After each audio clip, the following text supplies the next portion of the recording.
Hello, everyone. I want to give a quick review back on the episode 2 of my reviews of Z Nation. And so I'm just going to speed run it, okay?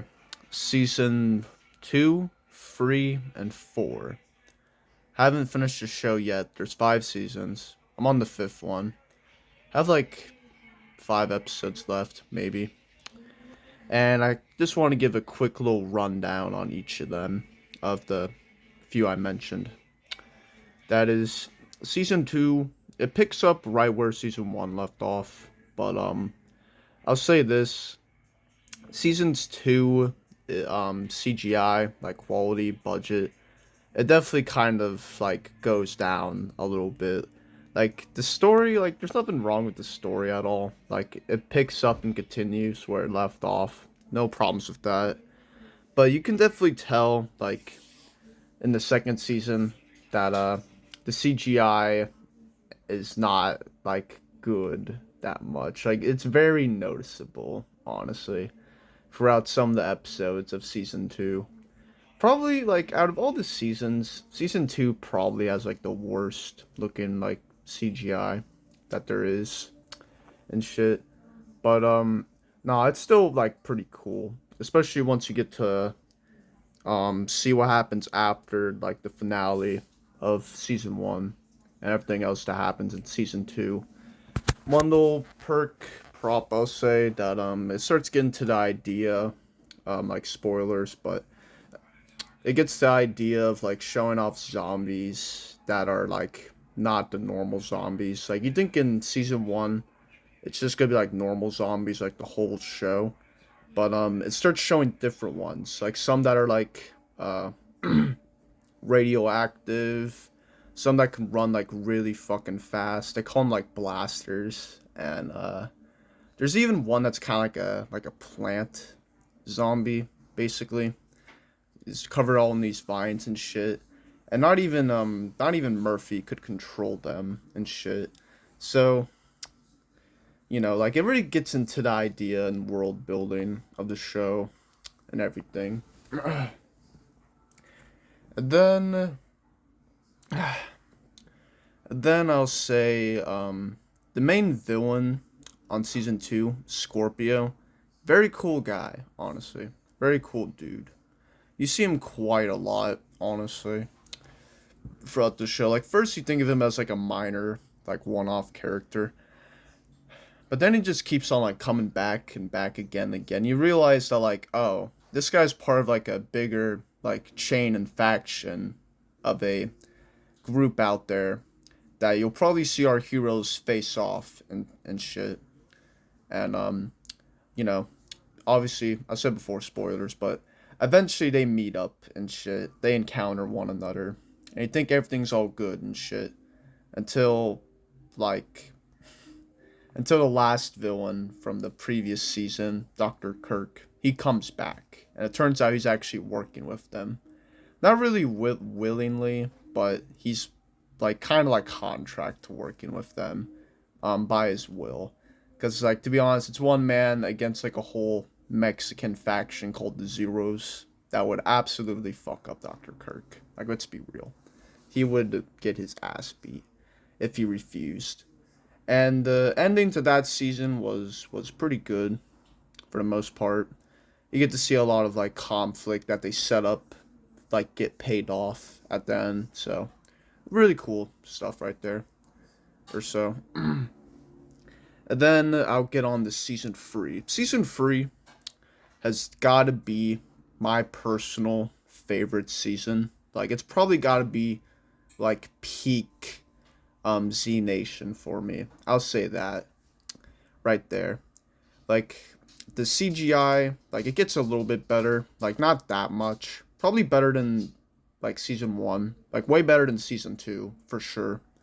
But overall the story takes like a dramatic turn and shit because spoilers, the character Murphy, who's been following our heroes for the last time, he's the special one. He has like the vaccine and shit. Zombies can't fuck with him, and he's so powerful that he can rip off zombies' heads even if he can't control them. He can just rip their heads off, both hands and shit. So honestly, Murphy's pretty powerful. I might do a Fury on him. But the reason why I think it's so good is because Murphy becomes a villain against our heroes. He stops working with them. He's tired of it. He wants to create a new world for himself to be like to create like a new society and shit.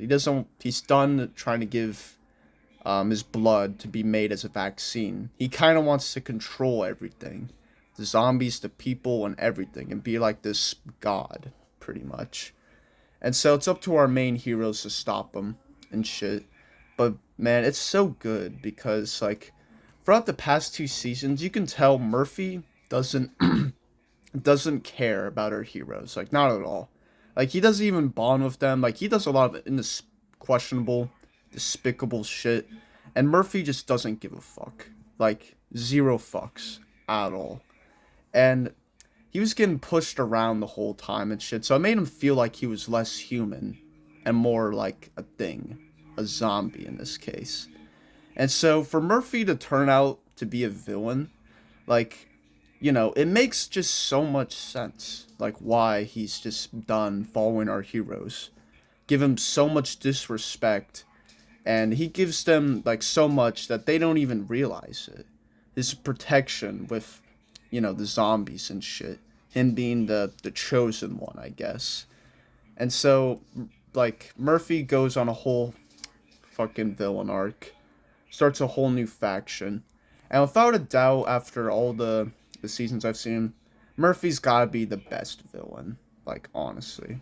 Like, he's the best villain of Z Nation, period. Honestly.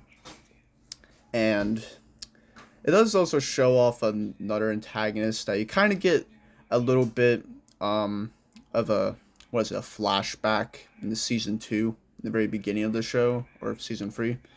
And that is the Man. Now, the Man's gotta be the coolest villain, but Murphy's the best villain, though. Like, best written villain. Like, the Man's more cooler, but Murphy, in my opinion, he's just the best, honestly. And so, eventually, like, they square off, the Man and Murphy. Or so, at first he's trying to seem like he's trying to, like, work with him, the Man working with Murphy. But it turns out he has other alternative motives, and he thinks he kidnapped Murphy's daughter and shit. But as it turns out, he got it wrong. And Murphy was like, "That's not my daughter, you idiot."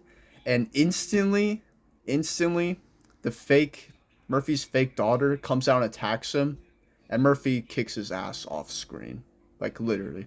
Like after that reveal that the Man was wrong, he got his ass kicked off screen.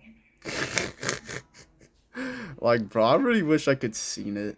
But, bro, to me, it is so fucking funny that Murphy's just that powerful. He just kicked his ass off screen.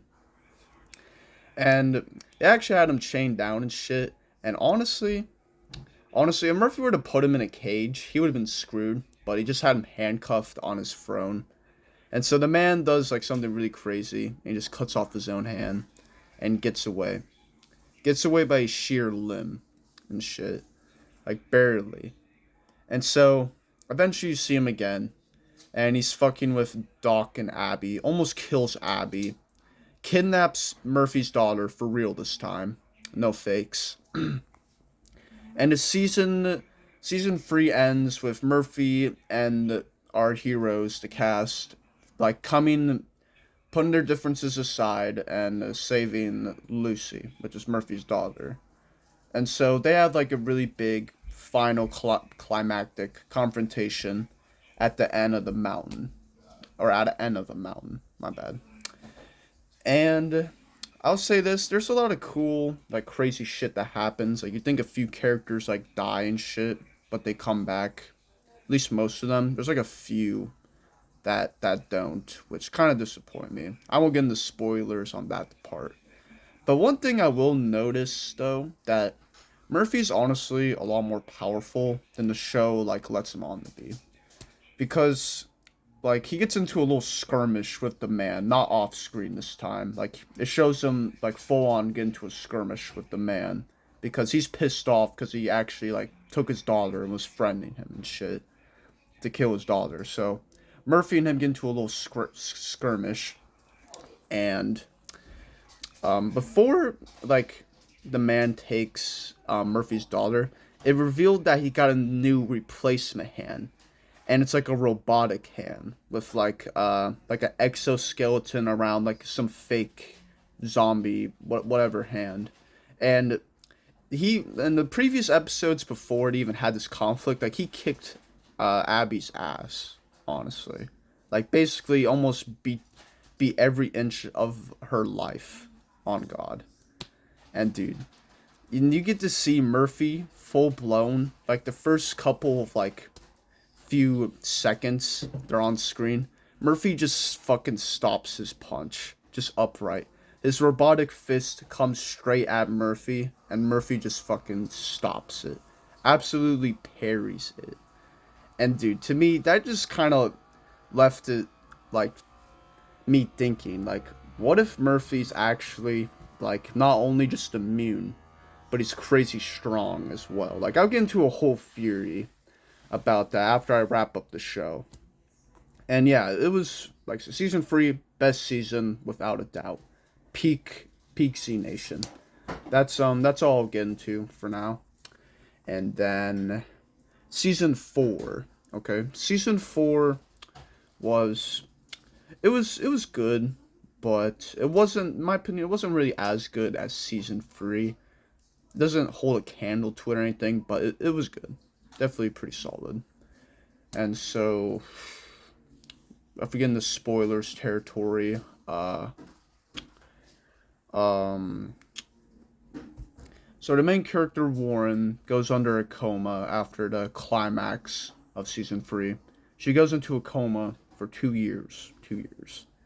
And the weird thing is she's different, okay? Like, Warren has black hair, and suddenly under this 2 year time span, her hair becomes like not really blonde, but kind of like bleached, I guess. And she's not even that old, to be honest. Like she looks like her character is meant to be like in her like 30s, like early 30s, early like the highest I can see her being is like um maybe her 40s or so. But even then, like your hair doesn't really change. So I'll get to another theory on Warren about season 4 after the show wraps up.